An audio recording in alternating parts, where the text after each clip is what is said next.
Ejderhanın Hazinesi. Doktor Isabella Rossi, İtalyan sanat tarihçisi, Prag'ın Eskişehir meydanındaki kafede oturmuş, karşısındaki yaşlı adamı dinliyordu. Kasım ayının soğuk havası pencerelerden sızıyordu, ama kafenin içi sıcak ve ışıltılıydı. Yaşlı adam, Profesör Oskar Müller, Viyana Üniversitesi'nden emekli bir tarihçiydi. 80 yaşını geçmişti, ama gözlerinde hala genç bir ateş vardı. Doktor Rossi, dedi Profesör Müller Almanca aksanlı İngilizce ile, sizi buraya çağırmamın bir sebebi var, size göstermek istediğim bir şey var. Ama önce söz vermelisiniz, gördüklerinizi kimseyle paylaşmayacaksınız. En azından zamanı gelene kadar.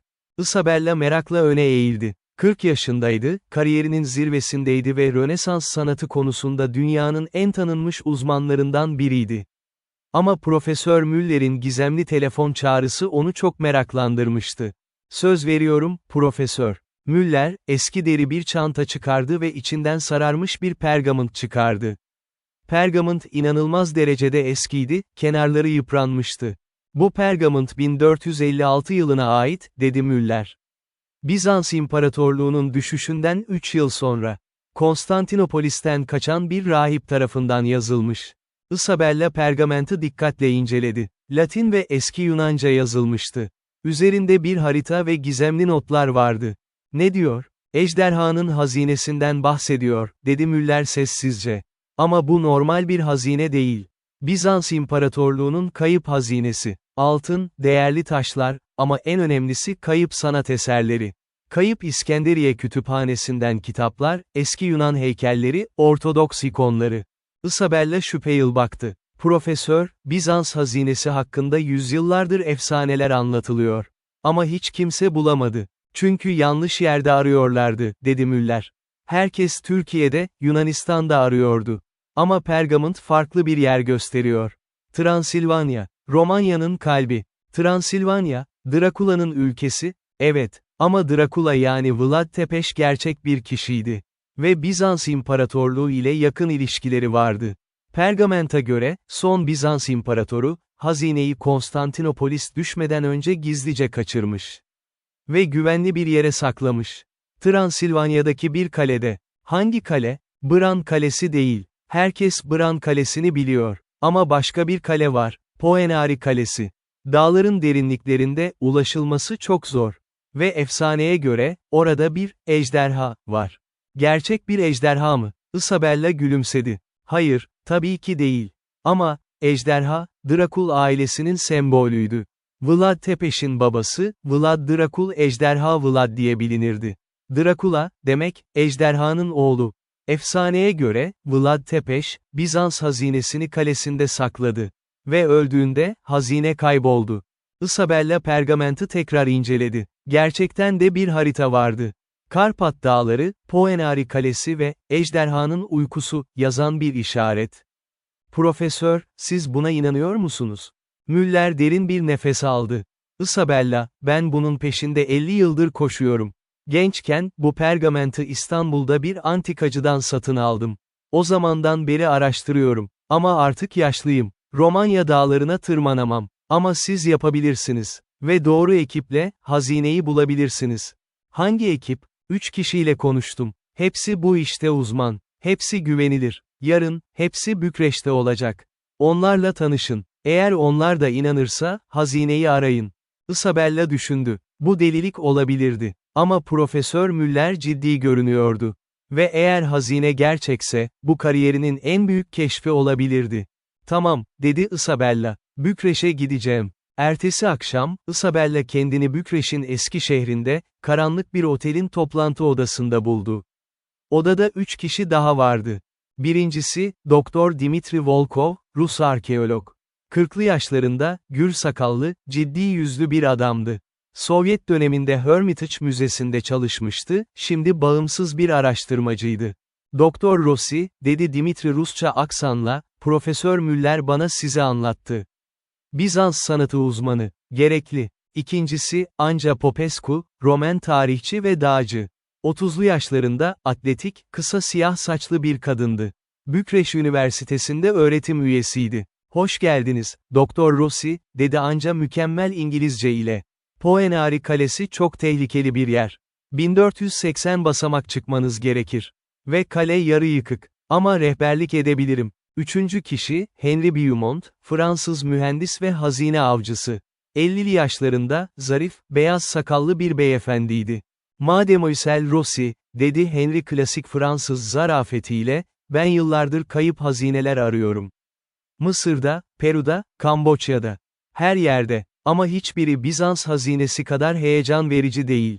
Isabella herkese pergamenti gösterdi. Hepsi dikkatle inceledi. Bu gerçek görünüyor, dedi Dimitri. Yazı stili 15. yüzyıla ait.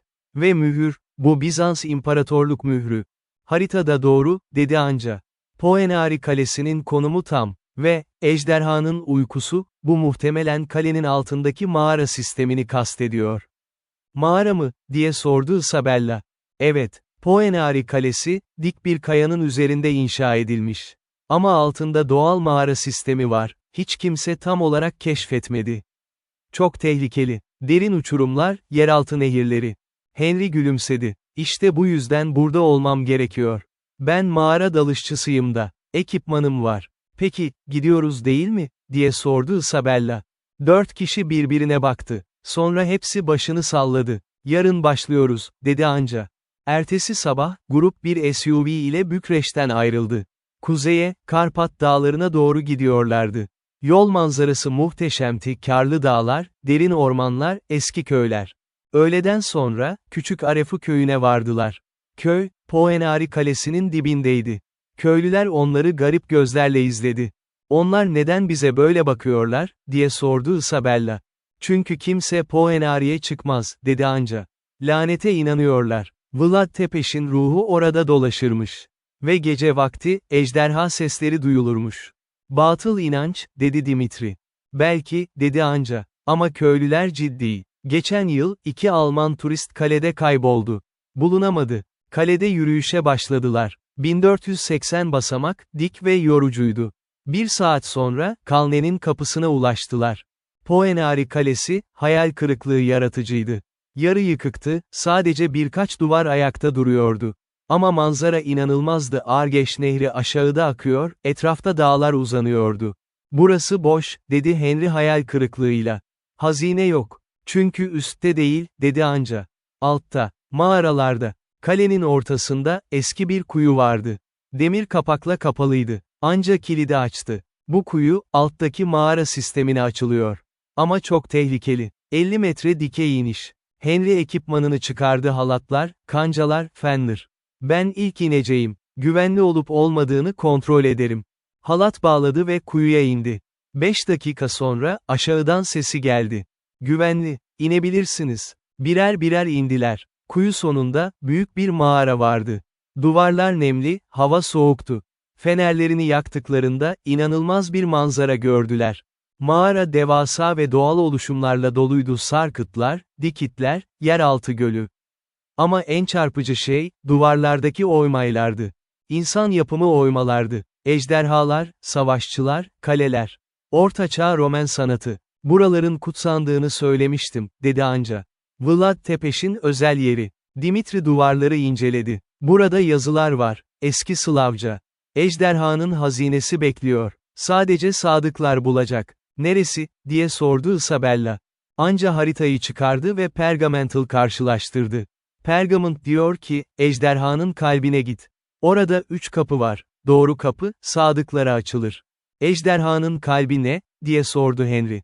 Mağaranın derinliklerine baktılar. Uzakta, kırmızı bir ışık parıldıyordu. Orada, dedi anca. Mağaranın derinliklerine doğru yürüdüler. Zeminden buhar çıkıyordu. Hava giderek ısınıyordu. Jeotermal aktivite, dedi Dimitri. Altımızda volkanik kayalar var. Kırmızı ışık, yeraltı lav akıntısından geliyordu. Eski bir lav tüneli, soğumuş ama hala sıcak. Ve tünelin sonunda, 3 kapı vardı. 3 dev taş kapı, yan yana. Her kapının üzerinde farklı bir sembol vardı. Birinci kapı, haç, Hristiyanlık. İkinci kapı, ejderha, Drakul ailesi. Üçüncü kapı, 2 başlı kartal, Bizans İmparatorluğu. 3 kapı, dedi Isabella. Pergament, doğru kapı, diyor. Hangisi? Henry ilk kapıya yaklaştı, haç kapısı. İtti. Kapı açıldı. İçerisi karanlıktı. Fenerini içeri tuttu. Ve dehşete kapıldı. İçerisi kemiklerle doluydu. İnsan iskeletleri, yüzlerce. Hepsi giriş yerine yığılmış, sanki kaçmaya çalışmışlar gibi. Tuzak, dedi Henry hemen geri çekilerek. Bu kapı ölüm kapısı. İkinci kapıyı denediler, ejderha kapısı. Dimitri itti. Kapı zor açıldı. İçerisi dar bir koridordu. Dimitri içeri birkaç adım attı. Aniden, zemin çöktü. Dimitri dengesini kaybetti ama anca hemen kavradı ve geri çekti. Başka bir tuzak, dedi anca. Aşağıda dipsiz bir uçurum var. Isabella üçüncü kapıya baktı, iki başlı kartal. Bizans sembolü. Bu olmalı, dedi. Hazine Bizans hazinesi. Doğru kapı onların sembolü. Dikkatle yaklaştı. Kapının üzerinde, küçük bir yazı vardı. Yunanca. Isabella okudu. Bilgelik kapısıdır bu. Sadece bilgisi olanlar girebilir. Soru, son Bizans imparatorunun adı nedir? Bu bir şifre kilidi, dedi Isabella. Cevabı yazmalıyız. Kapının yanında, taş diskler vardı. Her disk üzerinde bir harf. Cevap Konstantinos Paleologos, dedi Isabella. 11. Konstantinos, son imparator. Harfleri doğru sıraya dizdi. K-O-N-S-T-A-N-T-I-N-O-S. Bir an hiçbir şey olmadı. Sonra, taş diskler döndü ve bir mekanizma çalıştı. Kapı yavaşça açıldı. İçerisi aydınlıktı. Doğal ışık geliyordu üstten, taş çatlakları aracılığıyla güneş ışığı sızıyordu. Ve orada, karşılarında, inanılmaz bir manzara vardı. Oda devasa bir salondu. Ve her yeri altınla, değerli taşlarla, sanat eserleriyle doluydu. Altın sikkeler, K yığınları. Değerli taşlardan takır, kolyeler. Ama en değerlisi sanat eserleri. Bizans ikonları, parlak renkler ve altın varakla. Eski Yunan heykelleri, mükemmel mermert yapılmış. Kitaplar, yüzlerce eski kitap, el yazması. Isabella nefessizce ilerledi. Bir ikonu eline aldı. Bu 6. yüzyıldan. Justinianus dönemi. Müzelerde hiç böyle bir şey yok. Dimitri kitapları inceledi. Bu kitaplar, Platon'un kayıp diyalogları, Aristoteles'in orijinal notları, inanılmaz. Henry altınları saydı. Burada en az 50 ton altın var, değeri milyarlarca dolar. Anca heykellere baktı. Bunlar Partenon'dan, kayıp Partı'nın heykelleri. Britanya Müzesi çıldırır bunları görse. Ama Isabella başka bir şey fark etti. Salonun derininde, bir taht vardı. Altın ve değerli taşlardan yapılmış. Ve tahtta, bir iskelet oturuyordu. İskelet, gösterişli bir zırh giyiyordu. Başında taç, elinde kılıç. "Kim bu?" diye sordu Henry. Isabella yakından baktı. Zırh üzerinde, iki başlı kartal sembolü vardı. Ve bir yazı. Konstantinos Paleologos, Tanrı'nın lütfuyla Romalıların imparatoru. "Burada yatıyorum, şehrim düştü ama hazinem güvende." "Tanrım," dedi Isabella. "Bu son Bizans imparatoru. Ama tarihe göre, o Konstantinopolis'in düşüşünde öldü. 1453'te. Cesedi bulunamadı. Ama burada, dedi Dimitri. Demek ki kaçmış. Buraya gelmiş. Ve burada ölmüş." Anca pergamentı tekrar okudu. Pergament diyor ki, imparator, şehrini kurtaramadı ama mirasını kurtardı. Onun hazinesi, sadık bir dostu tarafından saklandı. Drakul. Vlad Drakul, dedi Isabella. Vlad Tepes'in babası. O, Bizans'la müttefti. Demek ki imparator öldüğünde, hazineyi aldı ve burada sakladı. Ve sonra, diye sordu Henry. Sonra kimseye söylemedi. Çünkü herkes bu hazineyi isteyecekti. Osmanlılar, Venedikliler, Macarlar. Hepsi. Vlad, hazineyi gizli tuttu. Ve pergamenti sadece güvendiği birine verdi, kaçan Bizanslı rahibelere. Bir an sessizce durdular. Yüzyılların gizemi, sonunda çözülmüştü. Ama sonra, yukarıdan sesler geldi. Ayak sesleri, bağırışmalar. "Kimse var," dedi anca. Mağaranın girişinden silahlı adamlar geliyordu. En az 10 kişi, siyah kıyafetler giymiş, otomatik silahlarla donanmış. Önlerinde, tanıdık bir yüz vardı. Profesör Oscar Müller. "Profesör," Isabella şaşırdı. "Siz burada ne yapıyorsunuz?" Müller soğukça gülümsedi. "Seni kullandım, Doktor Rossi. Sen ve ekibin, hazineyi bulmak için mükemmel araçlardınız. Ama şimdi işiniz bitti. Siz bizi mi sattınız?" "Satmak mı? Hayır. Ben her zaman hazineyi kendim istiyordum. Ama yaşlıyım, işte fiziksel olarak yapamam. Bu yüzden seni kullandım. Ve şimdi, hazine benim. Müller'in adamları salona girdiler. Altınları, ikonları, heykelleri taşımaya başladılar. Buna izin veremeyiz, dedi Dimitri. Bir adam hemen silahını Dimitri'ye çevirdi. Hareket etme. Müller tahtta oturan iskelete yaklaştı. Zavallı Konstantinos, imparatorluğunu kaybettin. Ama hazineni ben alacağım. İskeletin başından tacı çıkardı. Altın ve yakut taşlarıyla kaplıydı. Bu tek başına 100 milyon dolar eder. Ve bunlar sadece başlangıç. Isabella öfkeyle baktı. Profesör, bu eserler müzelere ait. İnsanlığa ait. Onları çalamazsınız. Çalmak mı? Müller güldü. Ben kurtar diyorum. Bu eserler burada çürüyecekti. Ben onları kurtarıyorum ve özel koleksiyonerlere satacağım. Onlar değerini bilir. Siz bir hırsızsınız. Ben bir realistim. Ve şimdi, senin ve arkadaşlarının burada kalmanız gerekecek. En azından birkaç gün. Bizim kaçmamız için yeterli zaman. Adamları Isabella ve grubunu duvara doğru itti. Onları bağlayın, emretti Müller. Ve çıkışı kapatın. Ama tam o anda, beklenmedik bir şey oldu. Müller'in adamlarından biri, genç bir adam, aniden silahını yere attı. Hayır, dedi. Bunu yapmayacağım. Müller şaşırdı. Ne? Stefan, ne yapıyorsun? Stefan, 25 yaşlarında Roman bir gençti. Ben sizi hazine avcısı olduğunuzu sanıyordum. Ama siz bir hırsızsınız. Bu eserler Romanya'ya ait. Ülkeme ait. Sizin alamazsınız. Diğer adamlar Stefan'a silah çevirdi. Ama Stefan geri çekilmedi. Vur beni, dedi Stefan. Ama ben ülkemi ihanete edemem. Anca hemen müdahale etti. Stefan'ın önüne geçti. O haklı. Bu hazine Romanya'nın. Senin değil, Müller. Müller'in yüzü kızardı. Hepiniz delişiniz. Bu hazine Bizans'ın, Yunanlıların, Romalıların. Kim olduğu fark etmez. Hepsi ölü uygarlıklar. Ama para her zaman canlıdır. Dimitri öne çıktı. Eğer bizi öldürürseniz, cinayet suçlusu olursunuz.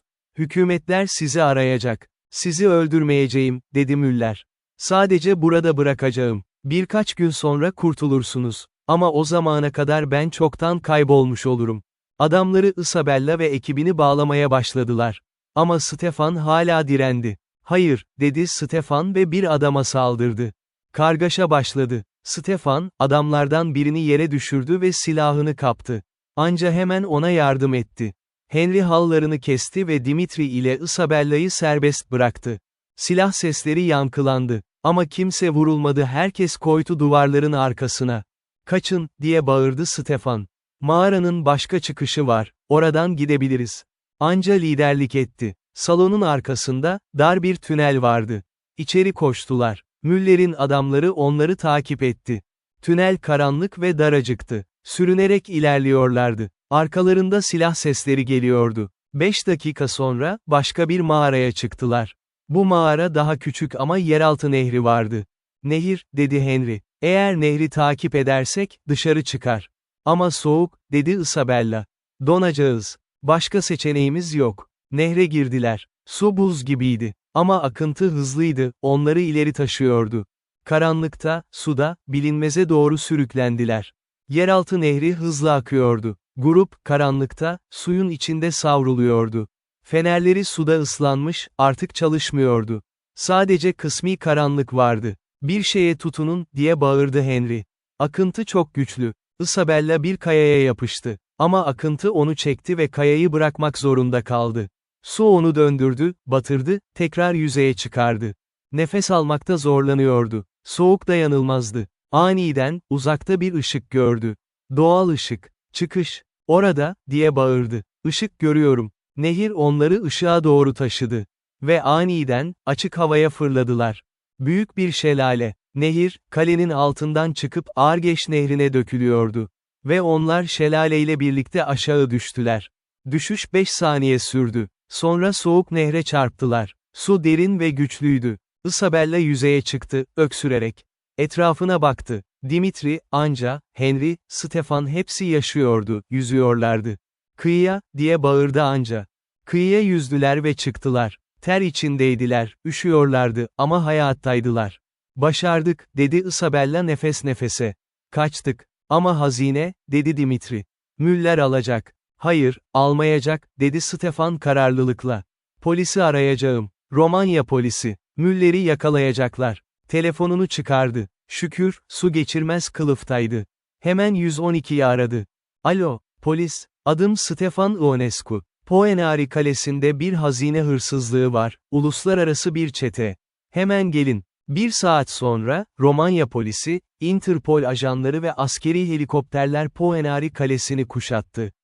Müller ve adamları hala mağarada, hazineyi taşımaya çalışıyorlardı. Polis megafonla seslendi, Profesör Oskar Müller. Kuşatıldınız, teslim olun. Müller'in adamları panikle birbirine baktı. Bazıları silahlarını attı ve teslim oldu. Bazıları kaçmaya çalıştı ama her yer kapalıydı. Müller, hazine salonunda, tek başına duruyordu. Elinde Konstantinos'un tacı vardı. Bir polis memuru içeri girdi. Eller yukarı. Müller yavaşça tacı yere bıraktı.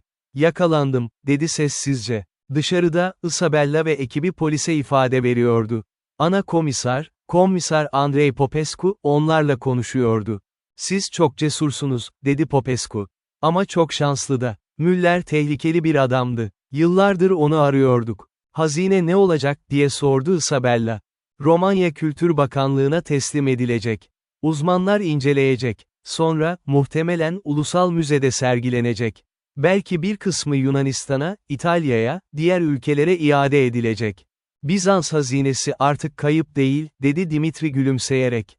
Evet, ve hepiniz kahraman oldunuz. Özellikle sen, Stefan. Ülkeni korudun. Stefan alçak gönüllü başını eğdi. Sadece doğru olanı yaptım. Ertesi günler, uzmanlar hazineyi incelemeye başladılar. Isabella, Dimitri ve uluslararası bir ekip, her eseri katalogledi. Sonuçlar inanılmazdı. 50 ton altın sikke ve külçe.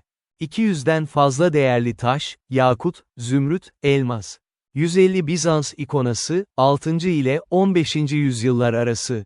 50 eski Yunan ve Roma heykeli. 500'den fazla el yazması kitap. Ama en önemli keşif, kitaplardı. Dimitri, bir kitabı açtığında, inanamadı. Bu Aristoteles'in, komedi, kitabı. Kayıptı. Sadece, trajedi, kitabını biliyorduk. Ama, komedi, kimse görmedi 2000 yıldır. Isabella başka bir kitap buldu. Ve bu, Sappho'nun tam şiirleri. Antik Yunan'ın en ünlü kadın şairi. Şiirlerinin çoğu kayıptı. Ama burada hepsi var. Her gün, yeni keşifler yapıyorlardı. Eski haritalar, bilimsel treatise'ler, tarih kitapları. Bir hafta sonra, Bükreş'te büyük bir basın toplantısı yapıldı.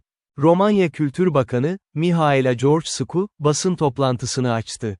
Bayanlar, baylar, bugün dünya tarihinde çok önemli bir keşfi duyuruyoruz. Bizans İmparatorluğu'nun kayıp hazinesi bulundu. Ekranlar fotoğrafları gösterdi, altınlar, ikonlar, heykeller, kitaplar. Bu hazine, son Bizans İmparatoru Konstantinos Paleologos tarafından saklanmış. 1453'te, Konstantinopolis düştüğünde, hazine Romanya'ya taşınmış ve Poenari Kalesi'nde gizlenmiş. Hazineyi bulan ekip, uluslararası bir grup akademisyen ve maceracı, Doktor Isabella Rossi, İtalya, Doktor Dimitri Volkov, Rusya, Doktor Anja Popescu ve Bay Stefan Ionescu, Romanya ve Monsieur Henri Beaumont, Fransa. Kamera onları gösterdi. Hepsi sahneye çıktı. Gazeteciler soru sormaya başladı. Doktor Rossi, hazineyi nasıl buldunuz? Isabella anlattı. Pergament, Müller'in ihaneti, mağara, kaçış.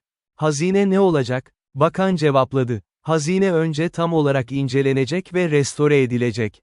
Sonra Bükreş Ulusal Müzesi'nde kalıcı sergide gösterilecek. Ama bazı eserler, diğer ülkelere iade edilecek. Yunanistan, İtalya, Türkiye. Hepsi bu mirasın bir parçası. Müller'e ne olacak? Profesör Oskar Müller ve çetesi, tutuklandı. Uluslararası hazine hırsızlığı, kaçakçılık ve adam kaçırma girişimi suçlarından yargılanacaklar. Basın toplantısından sonra, ekip bir akşam yemeğinde buluştu. Bükreş'in lüks bir restoranında, ekip kutlama yaptı. Herkes yorgun ama mutluydu. Bir kadeh kaldıralım, dedi Henry. Cesaret, dostluk ve tarihe. Kadehler tokuşturuldu. Sizinle çalışmak bir onurdu, dedi Dimitri. Her biriniz mükemmeldiniz. Biz bir ekibiz, dedi Anja. Ve ben inanıyorum, bu sadece başlangıç. Isabella merakla baktı. Ne demek istiyorsun? Anja gülümsedi. Hazineyi incelerken, başka bir pergament buldum. Konstantinos'un kişisel mektupları arasında. Diyor ki, başka bir hazine daha var. Başka hazine mi? Evet, imparator, hazinesini ikiye bölmüş. Bir kısmı buraya, Romanya'ya. Diğer kısmı, başka bir yere. Yunanistan'a, Meteora manastırlarına. Meteora, Henry gözleri parladı. O muhteşem kaya manastırları mı? Evet, Pergamont diyor ki, gökyüzü manastırlarında, gök hazinesi bekliyor. Meteora, tam olarak, gökyüzünde asılı, demek. Dimitri heyecanlandı. Yeni bir macera. Isabella gülümsedi. Önce dinlenelim. Sonra Yunanistan'a gideriz. Kabul, dedi Stefan. Ama bu sefer, Müller gibi hainler olmayacak. Bu sefer, dedi anca, sadece biz, dostlar ve tarih. Akşam devam etti, kahkahalar, hikayeler, planlar. Dışarıda, Bükreş'in ışıkları parlıyordu. İçeride, 5 arkadaş, gelecek maceralarını hayal ediyordu. Ama o gece, Isabella otel odasında yalnızken, garip bir his yaşadı. Pencereden dışarı baktığında, uzakta, eski Bükreş sokaklarında, bir figür gördü. Uzun bir cübbe giymiş, tahta elinde. Bir an ona bakıyordu. Sonra kayboldu. Isabella gözlerini ovdu. Yorgunluk mu? Hayal mi? Ama sonra, yatağın üzerinde, bir şey fark etti.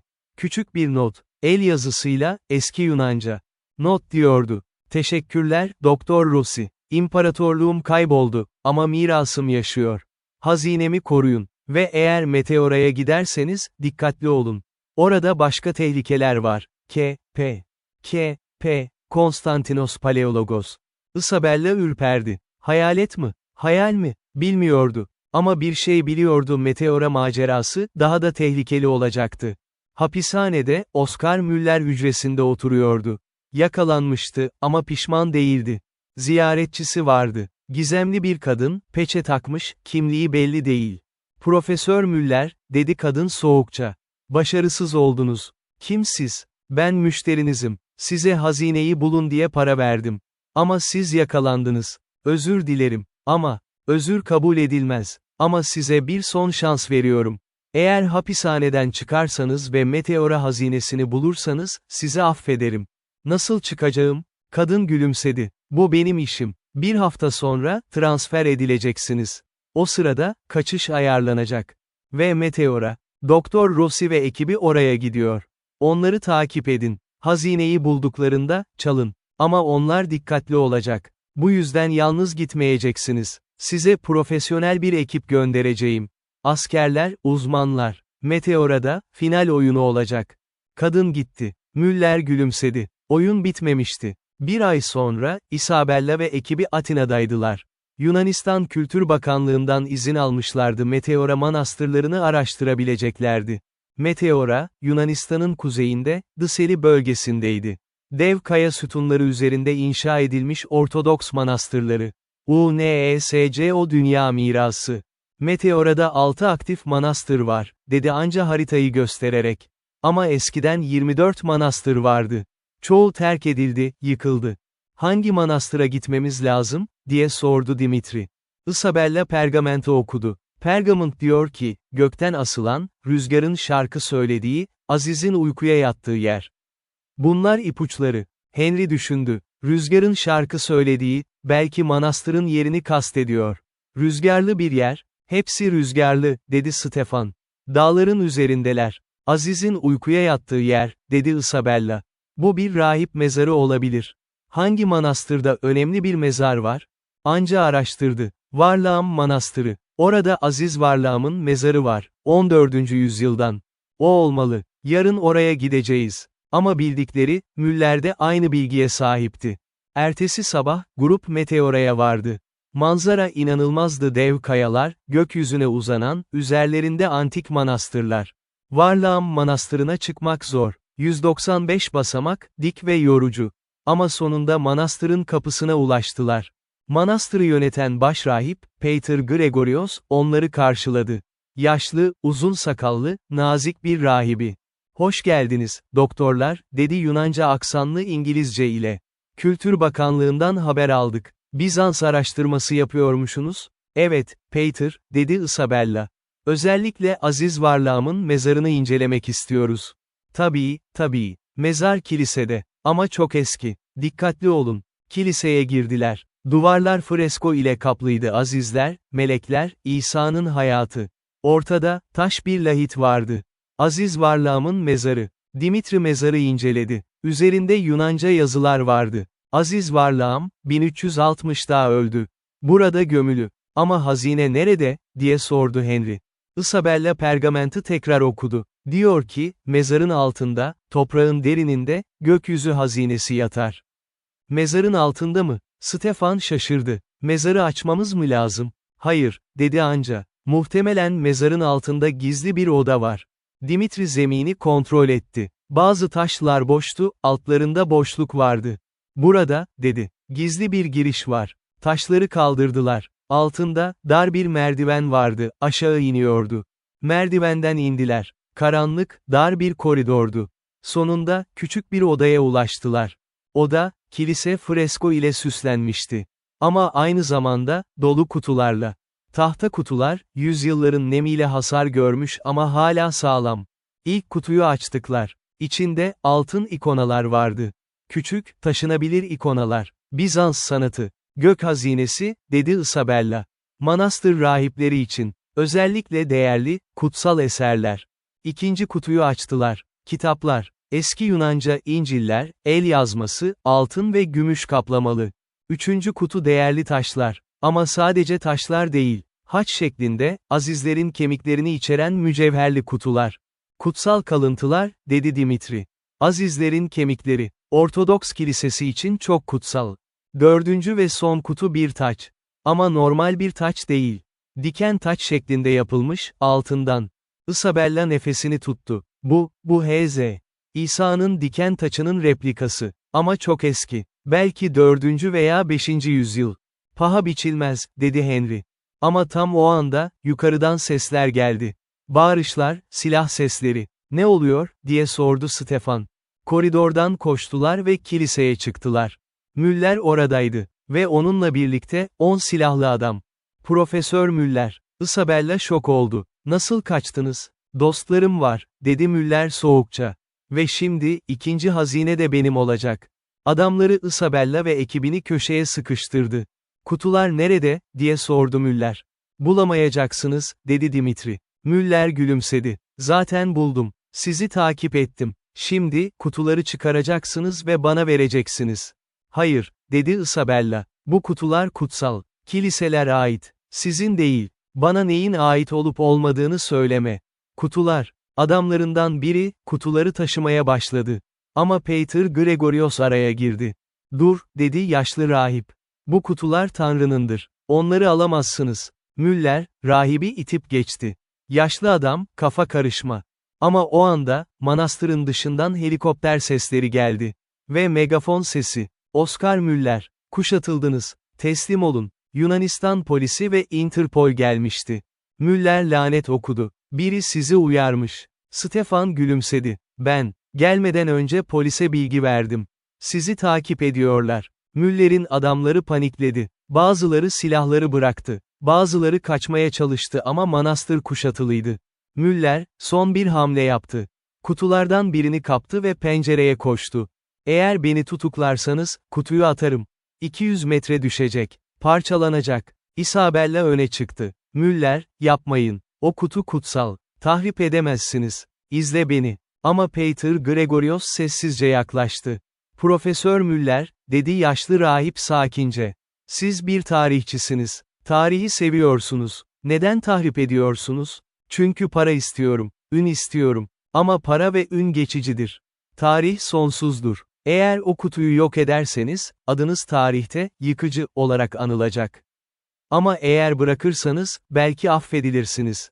Müller duraksadı. Elindeki kutu titriyordu. Isabella yavaşça yaklaştı. Profesör, siz bir kere iyi bir adamdınız. Bana Bizans hazinesini gösterdiniz. Evet, bizi kullandınız. Ama derin içinizde, tarihi seviyorsunuz. O kutuyu bırakın. Müller'in gözlerinde yaşlar vardı. Yavaşça kutuyu yere bıraktı. Yakalandım, dedi sessizce. Polis içeri girdi ve Müller'i tutukladı. Saatler sonra, hazine güvenli bir şekilde Yunanistan Kültür Bakanlığı'nın korumasına alındı. Isabella ve ekibi, Atina'da basın toplantısı yaptı. Bugün, Bizans hazinesinin ikinci kısmını bulduk, dedi Isabella. Meteora manastırlarında, yüzyıllardır saklanan kutsal eserler. İkonalar, el yazması İncil'ler, kutsal kalıntılar ve diken taç replikası. Ekranlar fotoğrafları gösterdi. Bu eserler, Ortodoks Hristiyanlık için çok önemli. Ve insanlık tarihi için paha biçilmez. Yunanistan Kültür Bakanı, Eleni Papadopoulou, konuştu. Bu hazine, Yunanistan'da kalacak. Meteora manastırlarında özel bir müze kurulacak. Dünya bu eserleri görebilecek. Gazeteciler soru sordu. Isabella ve ekibi cevapladı. Macera hakkında, tehlikeler hakkında, Müller'in yakalanması hakkında. Sonunda, bir gazeteci sordu, Doktor Rossi, başka hazine var mı? Başka maceralar? Isabella gülümsedi. Tarih sırlarla dolu. Belki başka hazineler var. Belki biz bulacağız. Ama şimdilik, dinlenme zamanı. 3 ay sonra, Isabella Roma'daki ofisinde, bir makale yazıyordu. Bizans'ın kayıp hazineleri, Romanya ve Yunanistan'da keşif. Makale, hem akademik dergilerde hem de popüler basında yayınlanacaktı. Telefon çaldı. Dimitri'ydi. Isabella, bir şey buldum. Ne? Konstantinos'un kişisel mektupları arasında, başka bir not. Üçüncü bir hazine varmış. Üçüncü mü? Evet, İtalya'da, Venedik'te, lagünün altında, suyun hazinesi bekliyor, diyor. Isabella gülümsedi. Venedik benim şehrim. Orayı iyi bilirim. Ekibi tekrar toplayalım. Anca, Henry, Stefan. Hepsi kabul etti. Tamam, ama bu sefer, Müller yok. Evet, ama başka tehlikeler olabilir. Macera olmadan tehlike olmaz. Telefonu kapattıktan sonra, Isabella pencereden Roma'nın manzarasına baktı. Kolosseum, uzakta parlıyordu. Dünya geniş ve gizemlerle doluydu. Bizans'ın sırları, hala keşfedilmeyi bekliyordu. Ve o, arkadaşlarıyla birlikte, bu sırları ortaya çıkarmaya hazırdı. Venedik'te, yeni bir macera başlıyordu. Ejderhanın hazinesi bulunmuştu. Ama ejderhanın mirası, hala yaşıyordu. Son